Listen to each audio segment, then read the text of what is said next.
తర్వాత డిగ్రీతో పాటు IAS prepare అవ్వండి. 3 years లో ఐఏఎస్, ఐపీఎస్, ఐఎఫ్ఎస్, ఐఆర్ఎస్ లాంటి ఉన్నత ఉద్యోగాలలో సెటిల్ అవ్వండి. Vintage IAS academy, AC residential campus. Phone number 7770033722.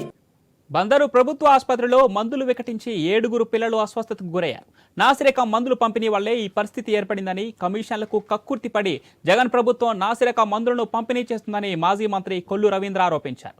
మందులు పంపిణీ చేసిన సాయి ఫార్మాసిటికల్ కంపెనీని వెంటనే బ్లాక్ లిస్టులో పెట్టాలని ఆయన డిమాండ్ చేశారు. డాక్టర్లు సరైన సమయంలో స్పందించడం వల్ల ప్రాణాపాయం తప్పిందన్నారు.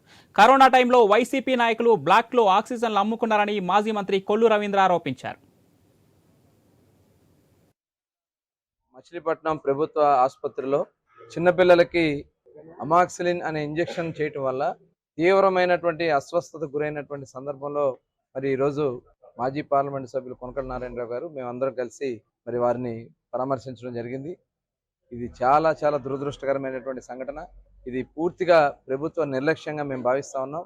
ఎందుకంటే సాయి ఫార్మాసిటికల్ అనే సంస్థ నుంచి అమాక్సిలిన్ అనే ఇంజెక్షన్ని సప్లై చేయడం జరిగింది. 9 మంది పిల్లలకి ఇంజెక్షన్ చేస్తే 7 దాదాపు ప్రాణాపాయ స్థితికి, ఎందుకంటే ఆ తల్లిదండ్రులు వాళ్ళు చెప్తా ఉన్నారు వాళ్ళు పడినటువంటి వేదన. దాదాపు 3 గంటల వరకు, 10 గంటలే చేస్తే 3 గంటల వరకు డాక్టర్లు తీవ్రంగా శ్రమించి వాళ్ళని ప్రాణాలను కాపాడినటువంటి పరిస్థితికి వచ్చిందంటే ఇవాళ ఎంత నిర్లక్ష్యం జరుగుతుందనే దానికి ఇదే ఒక నిదర్శనం. పూర్తిగా దీని మీద విచారణ చేయాలి. కృష్ణా జిల్లా మచిలీపట్నం ప్రభుత్వ ఆసుపత్రిలో చిన్నపిల్లలకి